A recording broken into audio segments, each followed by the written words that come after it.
Есүстэй би хүн ирээд хэлсэн. Би таныг дагмаар байна. Гэхдээ эхлээд эцгээ оршуулчаа ирээд таныг дагъя.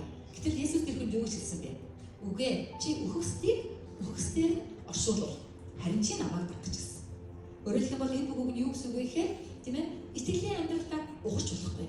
Христчин болохоор шийдсэн бол амьдралын янз бүрийн шалбар болдог аагаар шаагаар шалтгаанаас болоод тэр байтугай хар шуурга мэд, шамраг мэд, усан бороо мэд зовлон нүүрлэн ирсэн чи өөрчлөсөн байна. Тийм зовлон хүрээдэр бид нар зүгтхийг хүсдэг, нуугдахыг хүсдэг, холдохыг хүсдэг. Христчин байхаас татгалзмаар санагдах үе байдаг.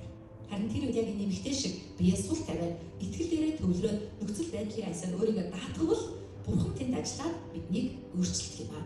Бид Бурханы гарын нуур шингэсэн юр бүсийн бүтээл болохоор тэр бүхний дунд Бурхан өргөгдөж байдаг байна. Амен. Амен. Тийм учраас итгэлийн хүн ухрах ёсгүй юм аа.